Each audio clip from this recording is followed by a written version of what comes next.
Gita, that kind of context. And so I just wanted to invite us to think about Dharma in a particular way today.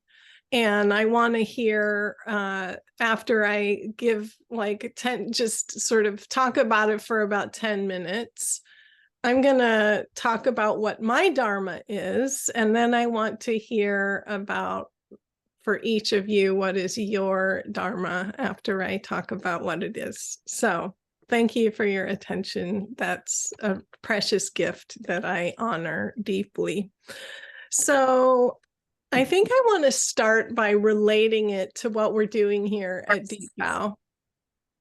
Because at the top of the homepage of the website, somewhere near the top, it said everyone is a Buddha. And so I think that it's an idea, a common idea that I think I'm hearing an echo or something. Is maybe yeah, okay. So I think we're good. Everyone is a Buddha. Okay, so what does that mean? That implies that, okay, the Buddha isn't just some guy 2,500 years ago or whatever it was. Buddha is something that's alive and awake in each of us. And so the word Buddha is made of two parts, just like Dharma and Sangha. So Buddha is like the Bud part of Buddha means awakened, and the Ha part of Buddha is like the one. So the awakened one is Buddha.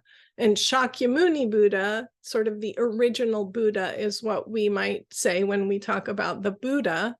But awakened one is all of us, each in this way that we're awakened. So similarly, the Buddha has his Dharma, and often in Buddhism, the Dharma means specifically what the Buddha taught. And that's a beautiful use of the word Dharma, but there's a different definition of the word Dharma that I want to talk about today. And so Dharma then also has two parts, and Dar is about, the original root is about support or hold or to bear, like to bear a gift.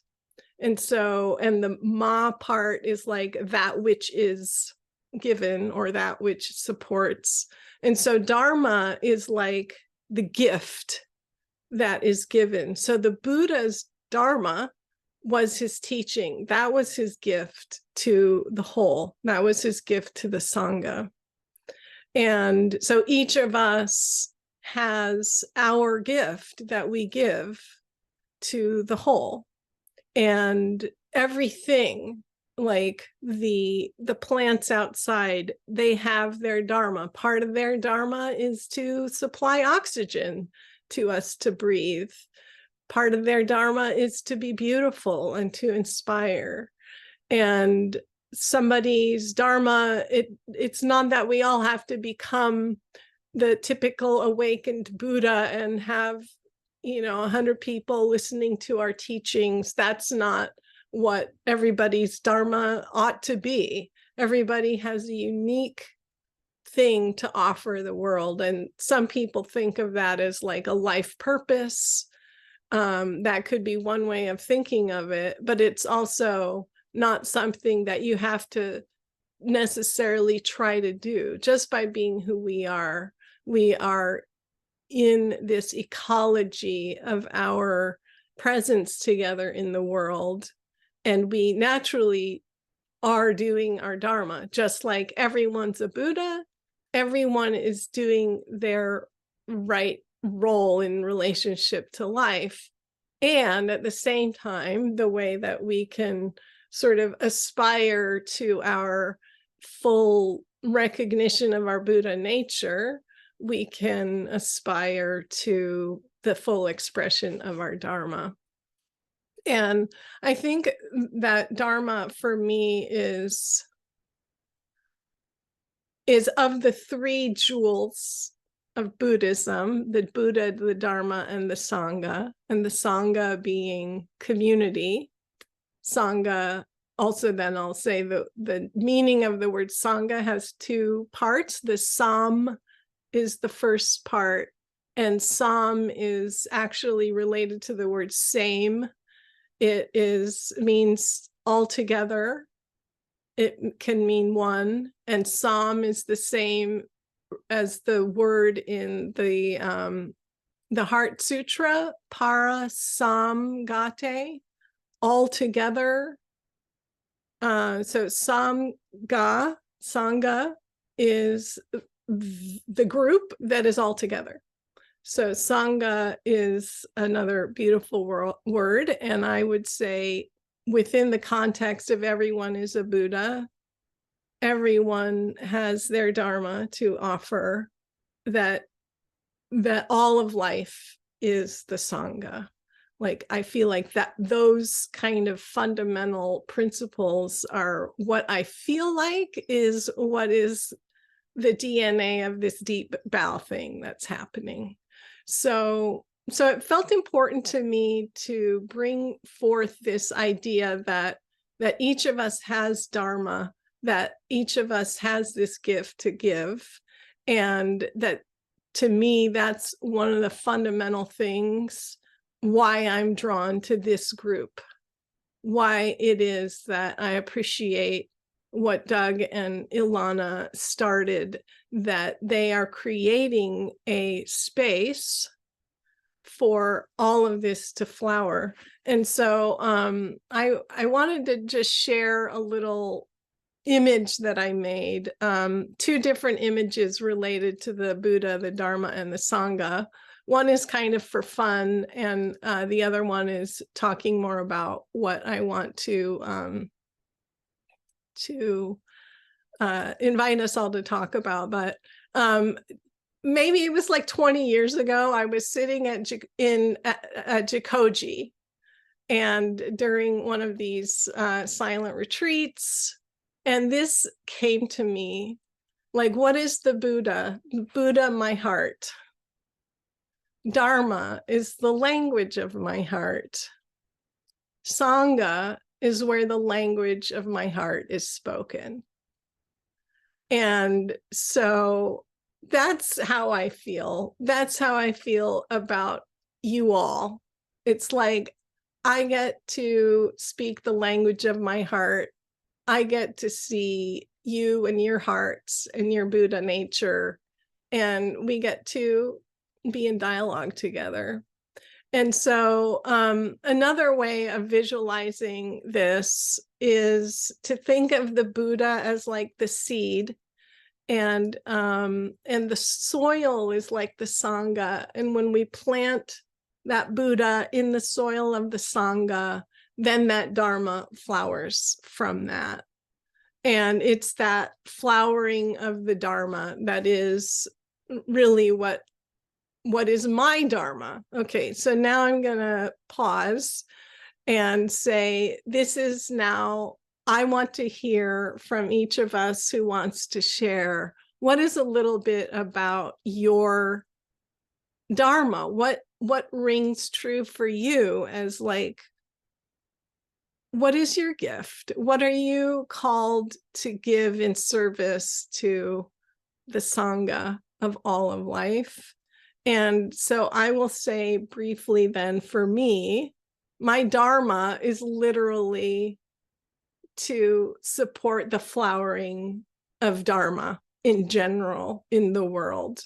So to give a talk like this and to say, hey guys, what's your Dharma? I really want to know. That's part of my Dharma. I want to like draw it out of all of us. And honestly, the world needs all of us to do our Dharma, to give our gifts from that Buddha place in our heart, to find out what is our right relationship to the world around us, and what does that draw forth from us. So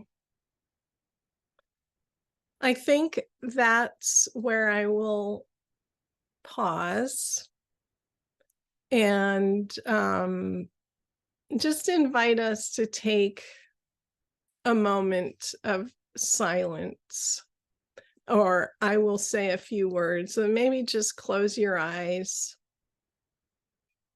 and feel what it is. I'll just say, what is your authentic, natural Buddha heart? What is it? How does it feel to just be you, as you are naturally meant to be in this world?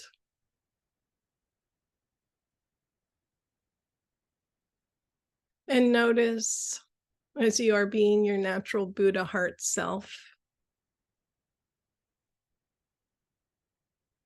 what is the world around you? If you are surrounded by resonant Buddha hearts, which I feel we all are in this moment, what is it that flowers from within your heart when you're in that rich soil of resonant Sangha? What naturally flowers forth from your heart? And it's not necessarily a teaching. It can be, oh, I love to cook for everybody. Or it could be, my hands just want to be in the soil and grow food. It could be, I love to sing. It could be, I love to create the quiet space in the Zendo for people to come sit. There's no specific way that your Dharma should look, but I would say there's a way it feels. It feels alive. It feels like caring. And it feels like a really good use of who you are. So with that, just notice your breath, and I would love to open it up for whoever to offer a minute. What is your Dharma? How can we all know each other a little better today?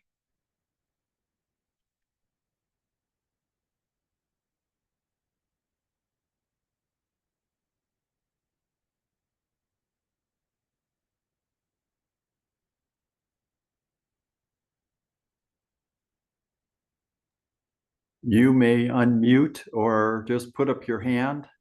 And Maya, would you call on people, please? Sure.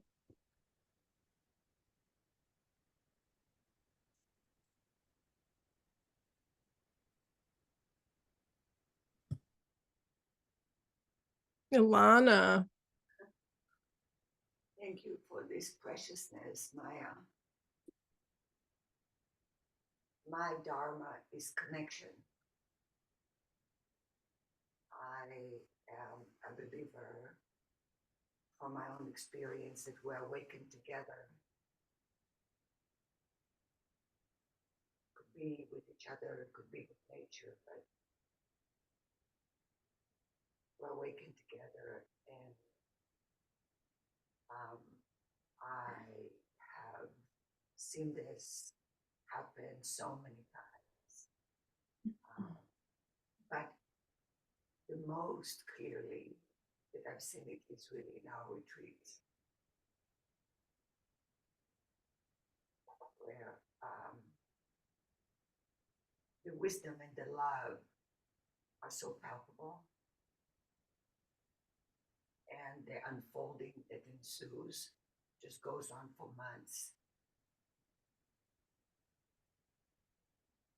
So it's connection. Thank you.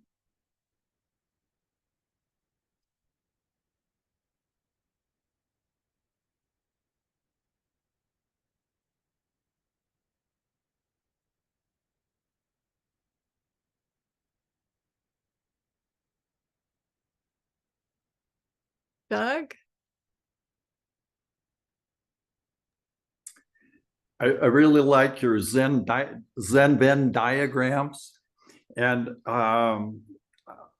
you pointed out how the Sangha is soil, and that to me is really precious. Here I'm not talking my Dharma, but maybe it is, because I've done a lot of digging in dirt, and every particle of soil comes from a mountain or different mountains. And I look here at this Sangha.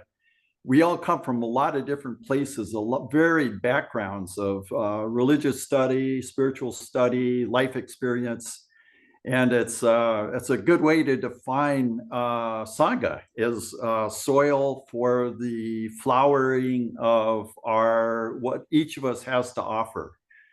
Because all sorts of good flowers and weeds and trees and bushes that bear all kinds of different kind of fruit. That's what each of us does. So it's I really appreciate that. Thanks. Thank you, Doug. Benny. Oh, you're muted.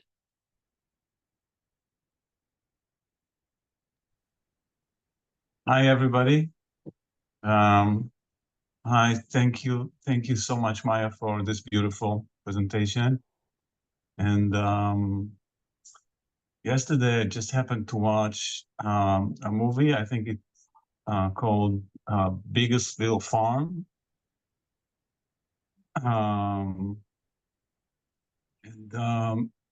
It tells the story of a couple who, by some way, decided to build a farm that is self-supporting. And they invited a very special man as an instructor to help them. And he managed to produce something of amazing complexity. And everything had to be brought in because the land was so barren. So it was the animals and the insects and vegetation. And it took years upon years for this system to rehabilitate and start producing this rich soil that is teeming with life and supports all the systems, supports each other. So there's really no need for intervention. It's all just coming out of the ground. And my Dharma is keeping it all so, all this complexity, keeping it all simple. Keeping it all genuine and simple and straightforward and decent by maintaining my practice and bringing this forth to everyone I meet. So it's incredibly deceptively complex, I would say. The Dharma, deceptively complex, but in fact, it's all there every minute. And just being it is what I do. Thank you, Benny.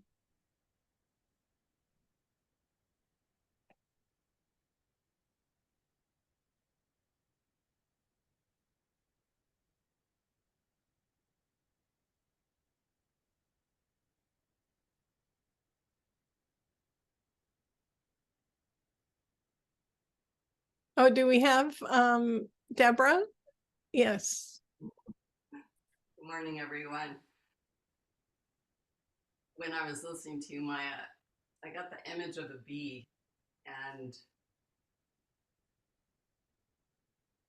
then I recalled that in the Old Testament, one of the Hebrew judges is Deborah. None of that was intentional when I was named, but it comes back to me. And then I got this sense of zigzag zen, which has been my path. And now I've discovered Alana. Yeah. And yes, and we were just talking, so, you know, just this wiggly, ziggly path of the Dharma with many faces. And as a bee, I seem to go to many, many places, but part of this is a fusion and an integration. And I love to create pictures and words together. And these books have been coming forth in various ways, and haiku and this. And I don't know where it's going and where it's going to look like, but it's learning to follow the Dharma.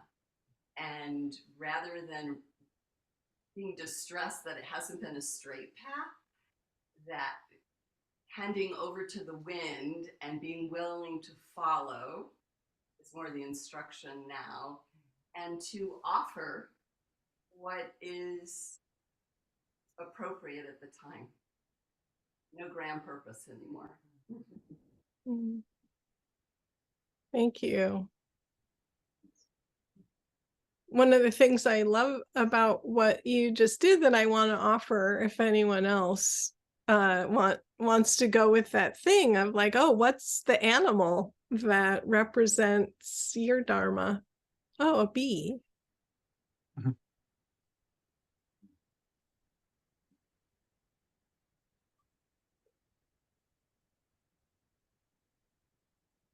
Oh, yes, Charles. Oh, you're muted.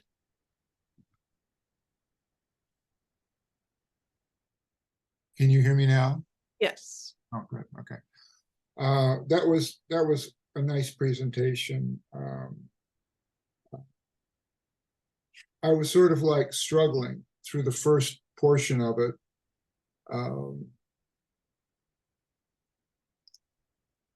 And then for me, it all came together when you said, let's close your eyes and experience. And that for me sort of gelled your talk in a good way, because I could relate to that.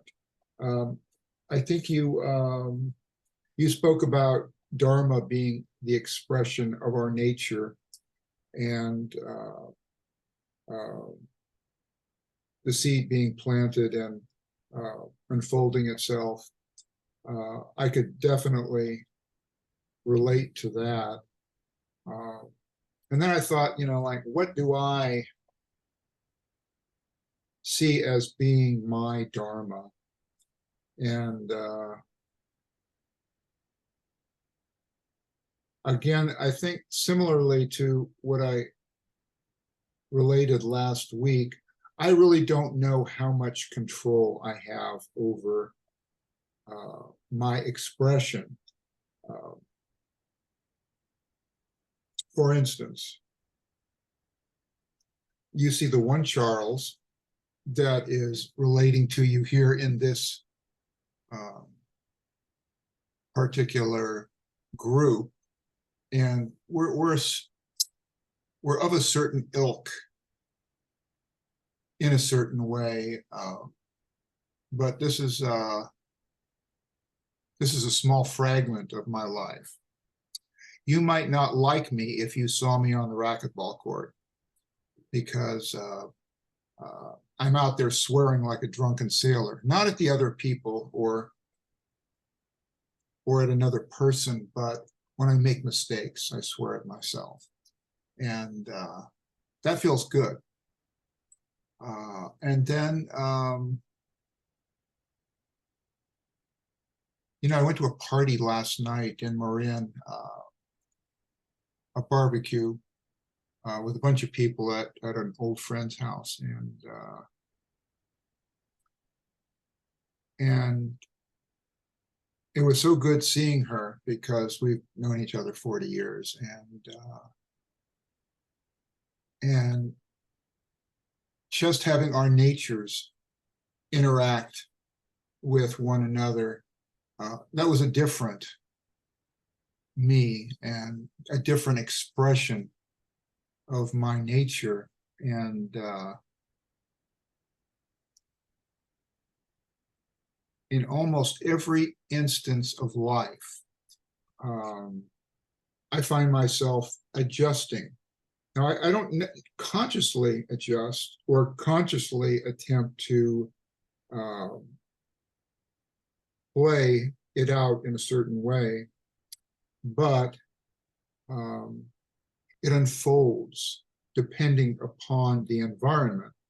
And then you add that in with trying not to cause pain and suffering and hurt for other people, which sort of is an adjustment. And I think that's something I've tuned myself to rather than something I'm actively trying to do. But still, that Charles, it just shifts. It's a very, very shifty character. And it's sort of like if you have like some water, and I like to fish, and each little pool is unique unto itself. Okay. And the water is still on the surface in these pools, but beneath the surface, the ground is always dramatically different. So we have maybe our Buddha nature,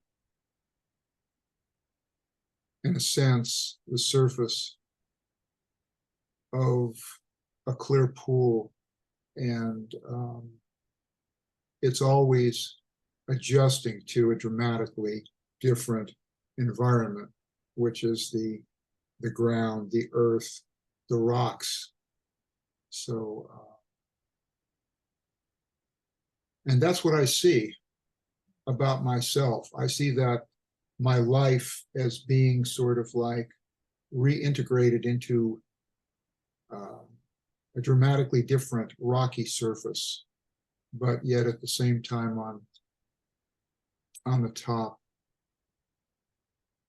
there is something the same. Thank you. Thank you. Thank you, Charles. Can you hear me? It's Sherry. Yeah, Sherry. Okay, I'm sorry. I haven't figured out how to get the video up, but I'm very grateful I got the mute on. That was such a great question about what's my authentic Buddha heart. And I feel like it's when I am safely connected to my own vulnerability and able to show caring for my own heart so that I can make it safe for other people to be vulnerable and share their heart. I think that's my deepest purpose or work right now.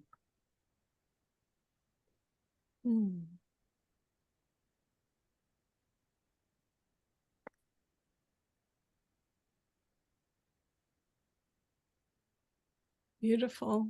Do you want to say more about that?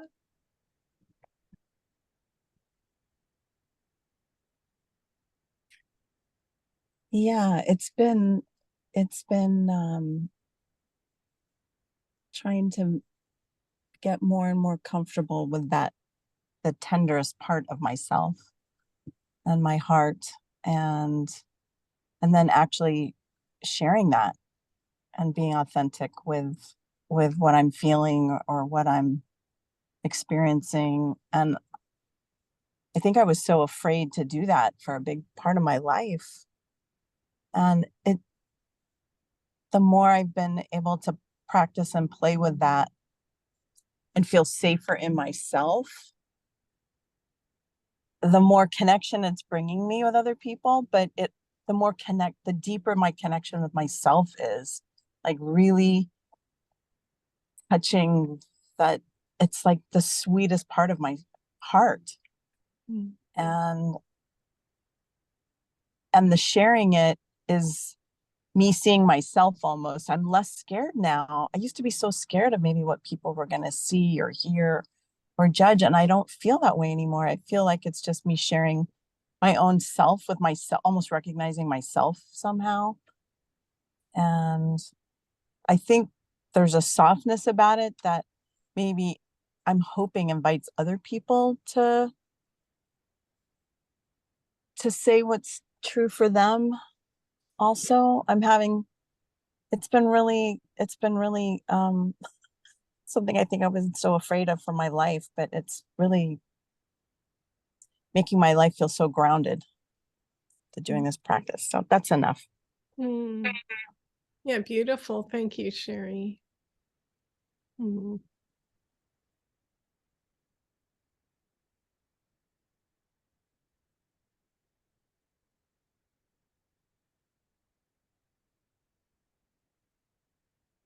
Angel.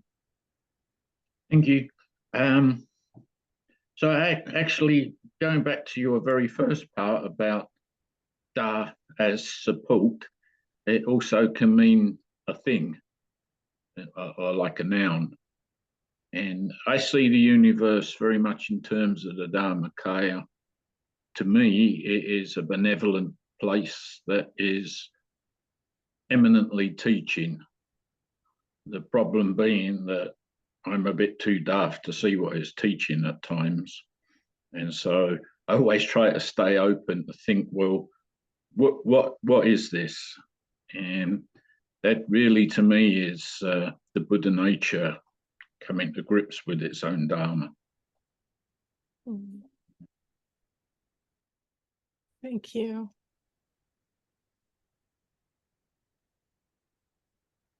Nicholas, did I see you unmute yourself? Do you want to speak? That was actually totally an accident, Oh, but happy to say something. I guess the thing I was reflecting on was, the Buddha taught the three marks of existence, one of which being anatman, the absence of a self, but at the same time, I'll share my video later. At the same time, I think your question is quite poignant, Maya, because it's like we all have our own expression. We all have our own kind of path we have to follow. And I think, kind of, I don't know, I guess for me, the path has been sort of like opening my heart to myself so that I'm free to express myself as I am, and sort of not turning away the self that I have in favor of some other ideal self or some other ideal life. And I guess I was just sort of reflecting on, like, what use is the teaching of anatman when it seems like facing ourselves, like our personal selves, facing, embracing, enjoying, unfolding our personal selves seems to be, the real kind of beauty and kind of core of practice in some ways. So yeah, I guess it's just reflecting on what is the meaning of anatman. And in terms of my own dharma, I don't know, I guess being myself and just being idiosyncratically me. But also, I guess my Zen practice has very much been a practice of reflecting on how my behavior affects other people, and then, you know, kind of bringing awareness to my own behavior, you know, within Sangha, so that I'm beneficial and supportive of other people. Mm. Yeah, that's beautiful. Thank you. You know, I just want to pick up some little threads. Like when Charles spoke, I thought of, so like Dharma isn't a static thing, it's a living thing that responds to the moment. And when Sherry spoke, it was like there's that vulnerability to be who we are. And as we are who we are, we can support others to be who they are.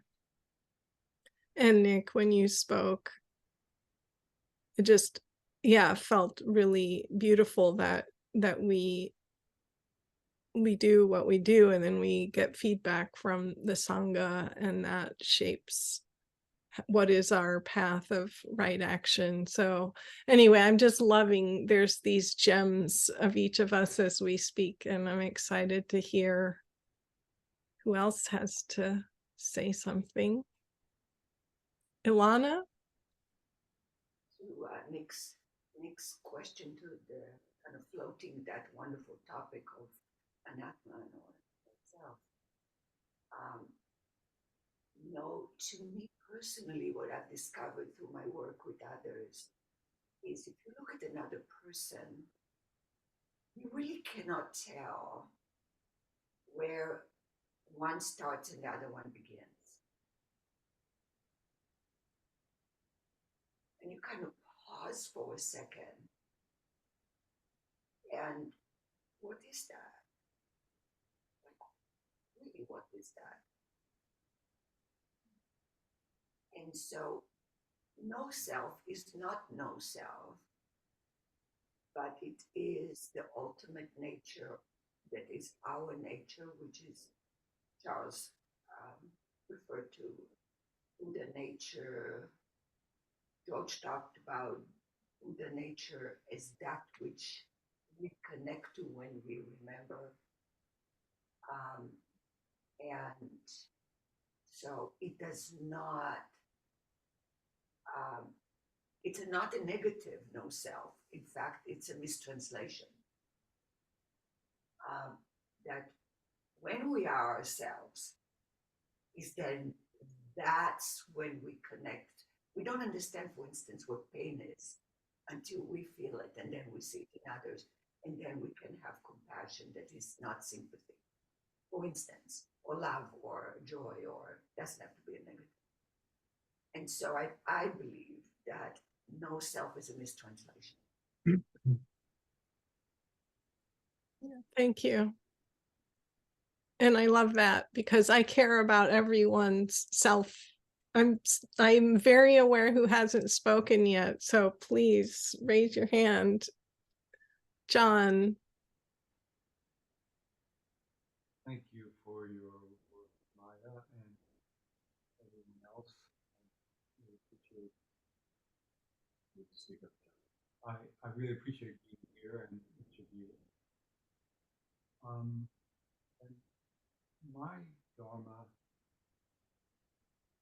I feel just so fortunate and blessed because I was raised by two parents full of unconditional love. And later on, my younger sister, and my oldest brother. Sorry, could you talk a little louder? I'm having trouble hearing you.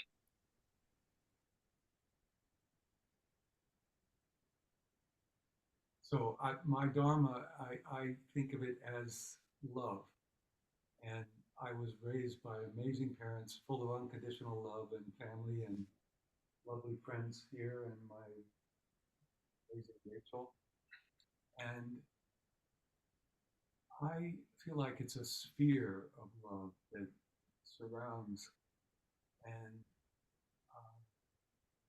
I often see symbols of it. If I love wings. And when I see hawks overhead gracefully flying, I feel like that's a sign of love from the universe. And my dear friend Roger from next door, I visit almost every day. He and I love to watch those hawks gracefully flying and expressing love. And he and I share a lot of love.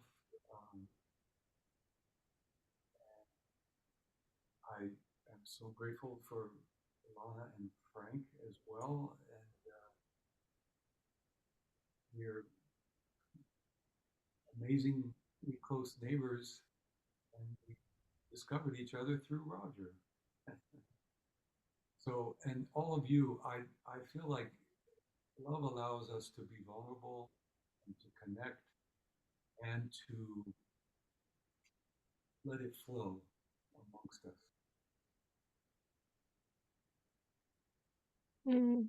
Thank you, John.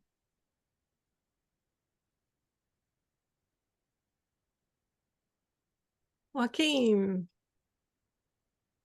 Just call me John. Thank you for your Dharma talk.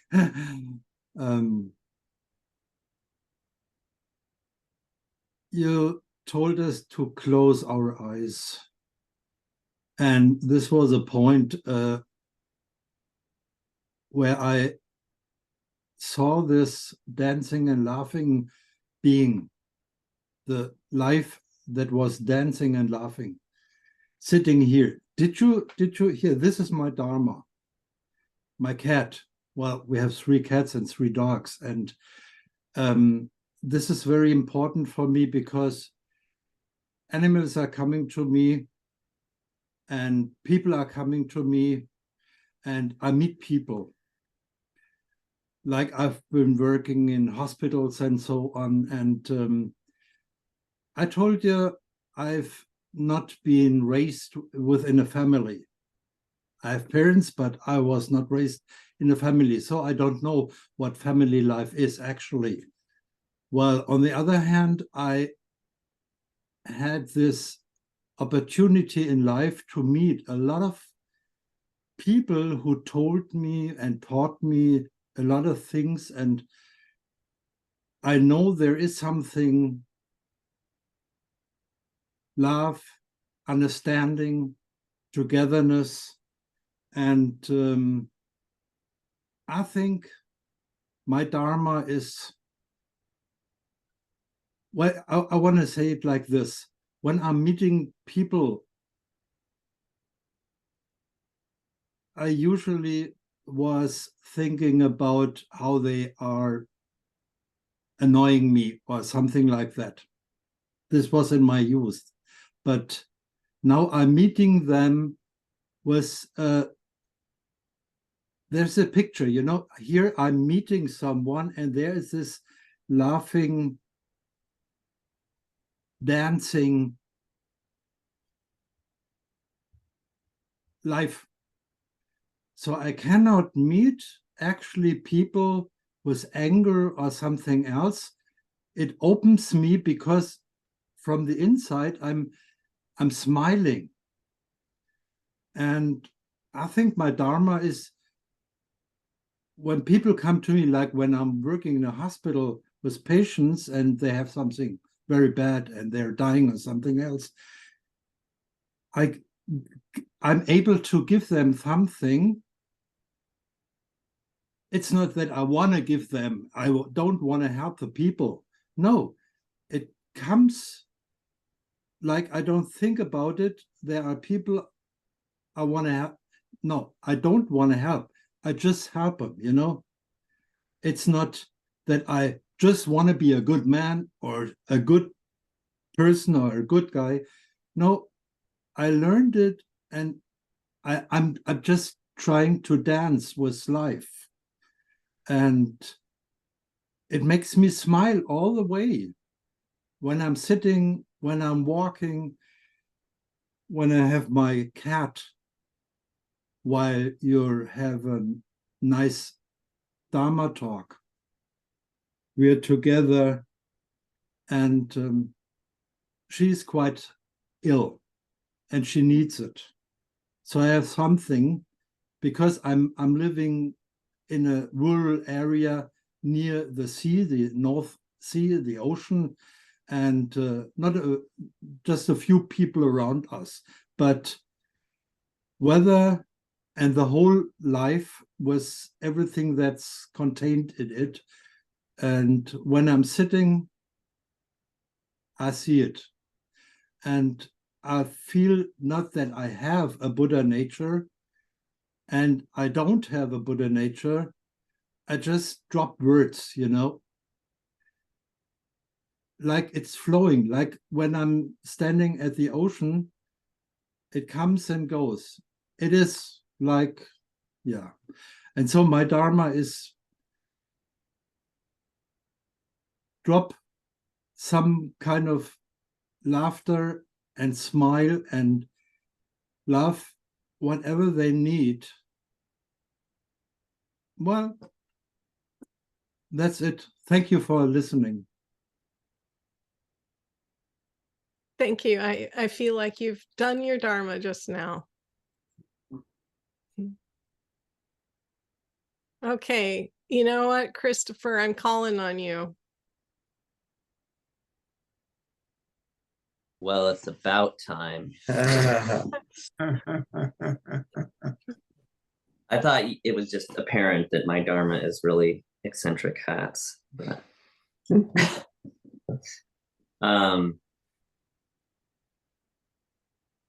yeah, I don't know what exactly my Dharma is, but maybe it has to do a little bit with riffing on this self, no self sort of conversation.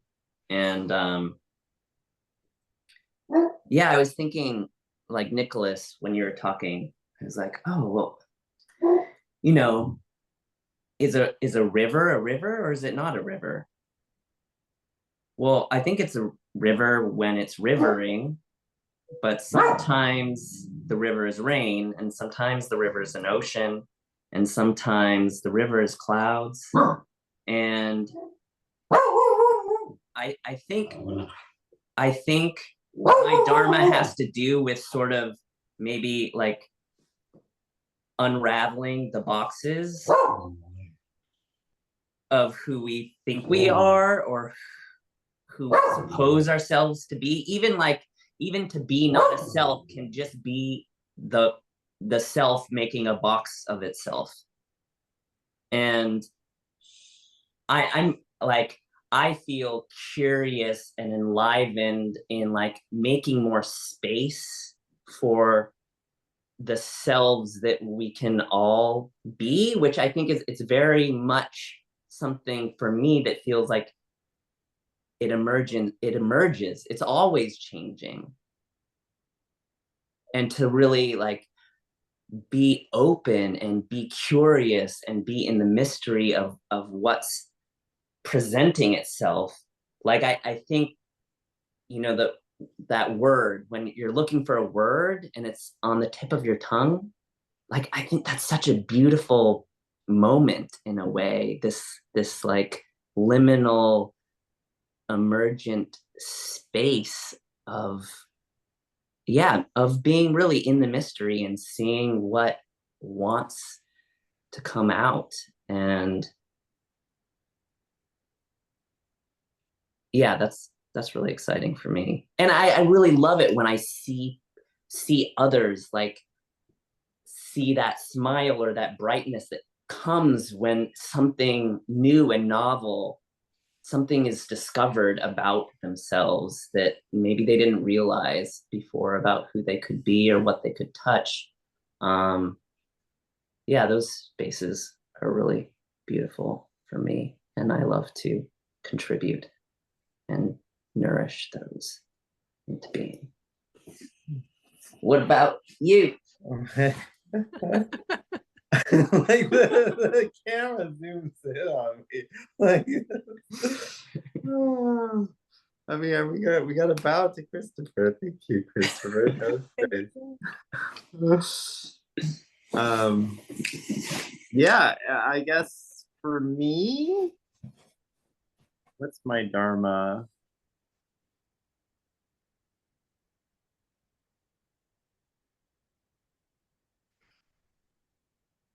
feel like a lot of my dharma is making people feel heard, making people feel seen and accepted. Um, I mean, I feel like that comes very naturally to me. I'm like, you deserve to be seen and accepted. Like, just kind of feels like that. I see that clearly, and a lot of people don't necessarily feel seen and accepted. So I feel like, I don't know why not. Like, you clearly should be seen and accepted. Like, so I mean, I feel like that comes out a lot in me. It's just like, and people seem to be grateful for that. And so I mean, that feels like a dharma thing. And also seeing groups, seeing the group coherence seems to be a big part of my dharma, to bring a sense of unity in a group where people start to feel like, oh, we all get along. This is the synergy, bringing out the synergy of the group, bringing out the the sense of like how great it is to be together. I feel like that's kind of something that I feel like comes up in me naturally, where I see a group and I'm like, oh wow, let's just see how everybody kind of likes each other. Just let's bring this harmony, group harmony, and then just kind of like photography and video. I don't know. Those things are an aspect of seeing. I mean, I feel like it's making people feel seen is like, that's kind of an aspect of it. Is like, I have a natural capacity to see or make people feel seen. So I feel like through video and photography, I can make people feel good about themselves, see the smile on their face, see that they're good looking, or they feel good about themselves, or they feel like they're alive, capturing their aliveness. Yeah, bringing this kind of feeling of self-acceptance that they can have through that. Yeah. And what else do I do in my dharma? Just self-inquiry. I feel like dismantling ideas that trap myself, and then trying to help other people do that if they want. But I mean, I definitely feel like for myself, that's a big path for me. It's just dismantling ideas, seeing through them, helping other people. And if people want their ideas to be dismantled, not always do they want that. I mean, but I like to dismantle ideas that trap me, and just kind of like on a mental plane, breaking all the boxes that kind of like make life feel oppressive, or just kind of segregated and separate, and all these things that kind of make us feel trapped. So I feel like that's a pretty good branch of my dharma. Thank you for listening. It's great. Thank you, Brady. Mm.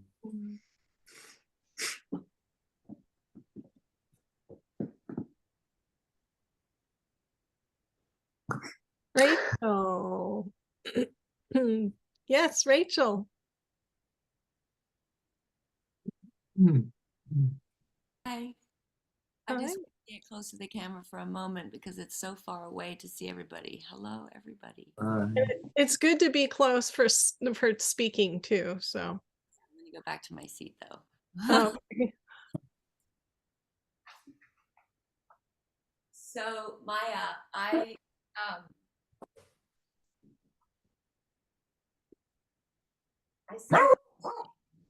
so appreciate the way you have such a skilled way of both speaking about with words and then drawing with images these really beautiful and delicate concepts about being people, about being a person. I loved your diagrams. I loved the one about that my Buddha nature is my heart, and that my Dharma is the language of my heart, and that the Sangha is where my language is spoken. It's such a beautiful, simple, very powerful truth for me. And then the other diagram also, where the Buddha is the seed and the Sangha is the soil, and then the Dharma is the flower and what we all bring to the world. And a flower and not a tree, because it is precious and it's delicate and it can be it's very vulnerable and it needs to be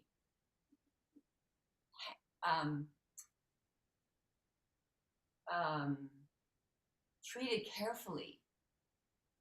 It's vulnerable to, you know, the elements that don't necessarily the biggest friend of that, you know, like too much wind or too much rain or too much people, you know, it's a delicate thing. And that has become clearer to me listening to everybody speak today. That's been more clarifying for me. So my Dharma, the language of my heart, is love.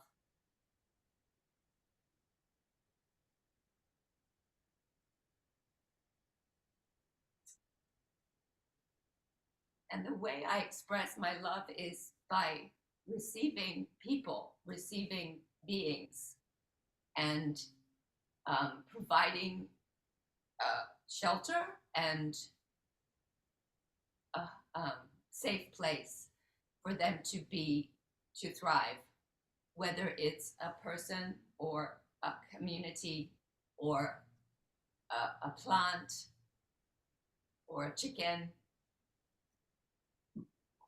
or a bee or a, you know, I mean, it's my heart's joy to be a steward of these beings and observe and learn from how they thrive. And my learning, what they teach me is when to back off. What they teach me is when enough is enough and too much is detrimental to them. To try too hard and interfere because I love so much. And I have also huge expectations of myself to be successful at what I'm trying to do. And you can be too much, or I can. And so,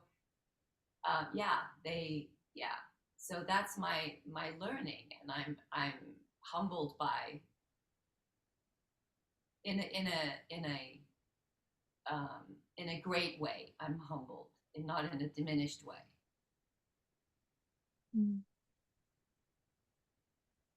Thank you, Rachel. That was beautiful.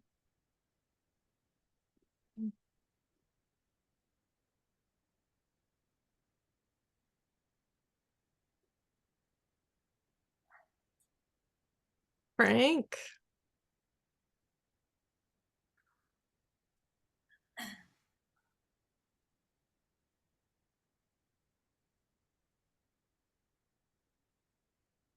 My Dharma is energized by the immeasurable quality of mudita. This is one of the four immeasurables in Buddhism, and as I understand it presently, it's the joy that arises upon seeing the well-being of others and others' good fortune. In my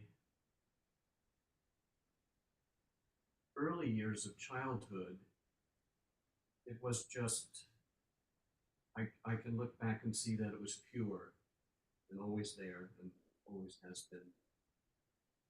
I spent the last 54 years trying to work with two of the sayings that we say at the end of our meditation. May all beings be free from suffering. May all beings be well. And I've spent my lifetime in that.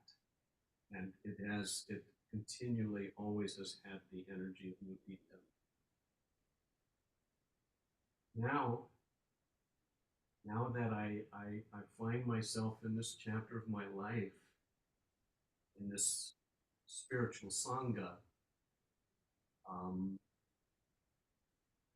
at this time, it has propelled me into the next chapter of my Dharma, which I can now see more clearly is about may all beings be happy, may all beings awaken to help others. I understand my Dharma.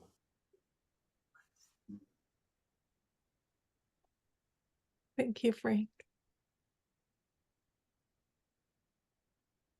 Okay. Yeah, Charles. I have one more thing to say, and I'd like to share a little story. I'll try to shorten it. When I was younger, I went to India and primarily for the study of Hinduism and Buddhism, and I ended up at one point in a room with a bunch of Hindus, and they didn't like me. I was not one of them, and they actually started giving me a pretty hard time. So I became slightly fearful, but not too fearful, but fearful. And there was a voice in the back of the room who was, I looked and I could not see his face clearly, but there was a person and I could see his shadow because there was a fire. I was in an unelectrified part of the country and the fire was giving us warmth and light. He called me over and he goes, "I'm a sadhu. Do you know what a sadhu is?" And I sort of had an idea, and he started asking me a lot of questions about yoga that I really just didn't know the answers to. And then he said to me, "You know nothing about yoga. You must leave." And he set me out into a torrential rainstorm in the darkness. And I made it about 100 yards. And I just stopped. I didn't know where to go. I couldn't see. It was total darkness for me. And this little girl, about, I'd say 8 years old, in the other direction, came up to me on the path. And she looked at me. And I said to her, "Bus, bus, bzz, bus." And she looked at me and she goes, she pointed to me and she said, "You stay here." I could understand what she was trying to get. And she left. And about 10 minutes later, another little girl and another little boy and this other first girl came. And the two little girls took my hand. And the little boy led the way for probably about a half a mile through the darkness and they were holding my hands and guiding me. And then we stopped. We came to a road and we stopped. And the little boy, again, these are 8-year-old kids, flagged down the bus. And the bus stopped. And I looked at these kids and what they had done. And I was so thankful. And I learned so much more about yoga from these children that were just in their essence than a sadhu who had just come back from 7 years of being in the wilderness. So I don't know why it jogged that story loose, but it was a beautiful presentation. And I just wanted to share that tidbit with everyone. Yeah, thank you. That's beautiful. So I'm going to suggest, Chris, if you want to share anything, and then we'll pass it on to Doug and your aunt if she wants to share. How does that sound as a way to wrap things up? Chris, are you up for it? Sure. Well, I've been listening to what everybody has to say, and I really appreciate everybody's contributions. I guess my thought was like, I'm really glad that the conversation kind of didn't go in a direction of, kind of ancient teachings or something, it's something that we've heard and we try to interpret and apply to our current lives. And rather people are expressing that it's a dynamic thing, to be really paying attention in the moment and interacting with a change, something that's constantly changing. And if you try to hold on to anything, you kind of miss something else. So I think that's an important part of what everybody, I'm pretty sure almost everybody was speaking to. And it's something that, for me, I have to constantly try to stay on top of that. Make sure that I'm not just getting bogged down in some other past or future state of mind, but I'm really focusing on what's going on and what opportunities there are to just express my own Dharma in the present. So anyway, thank you very much. Nice talk. Thank you.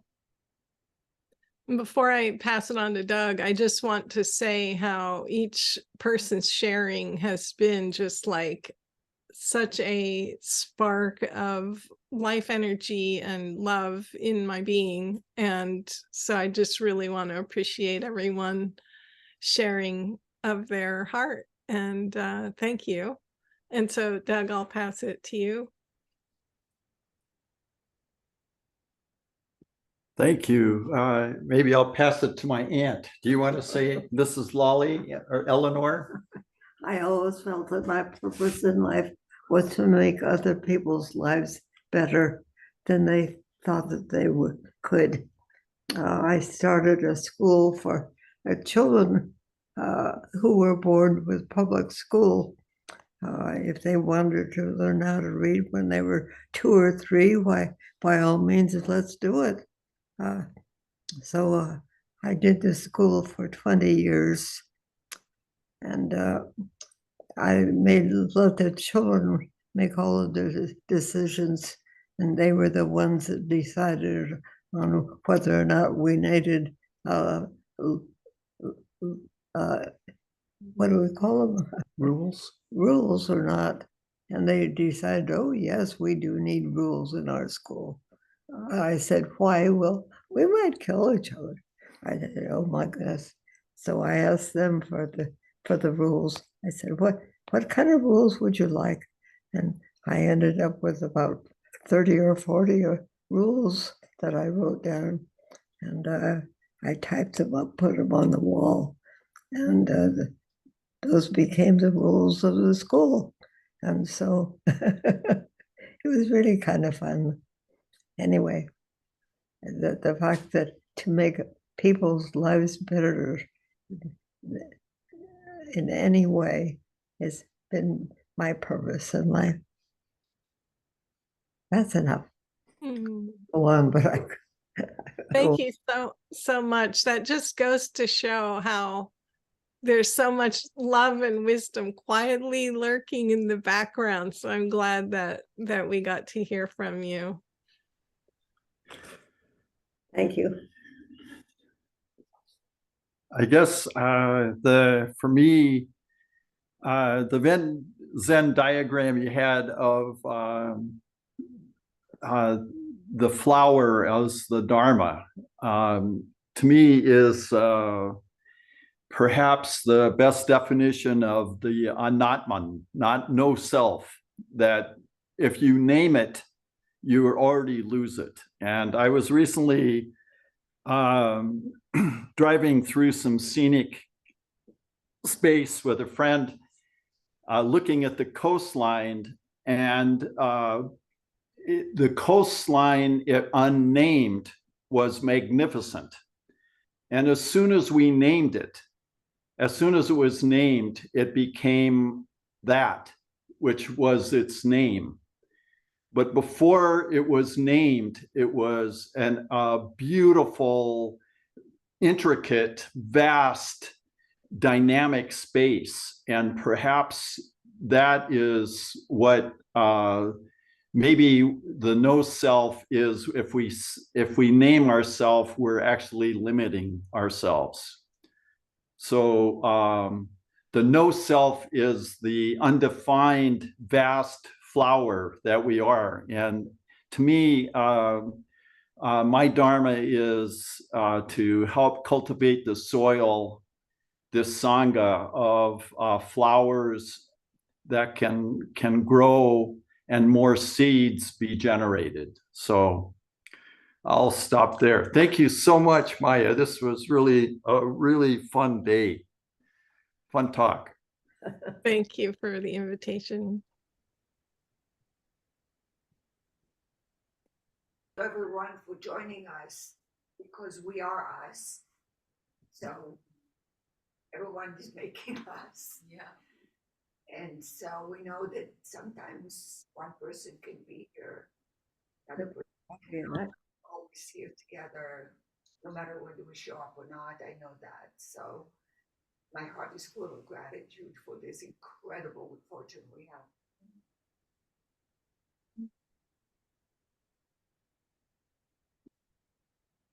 Interesting program. All right. Thank you, everyone, for being with us today. And join us for morning Zazen, usually at 7 a.m. Pacific time. On Thursdays at 6. And lately we've been doing it like even Fridays and Saturdays, even though it doesn't say so on the website. People are showing up. So join us when you can.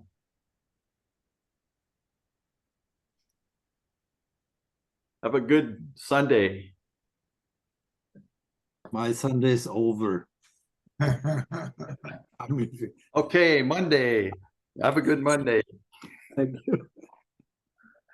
I was the only one that didn't know what day it was.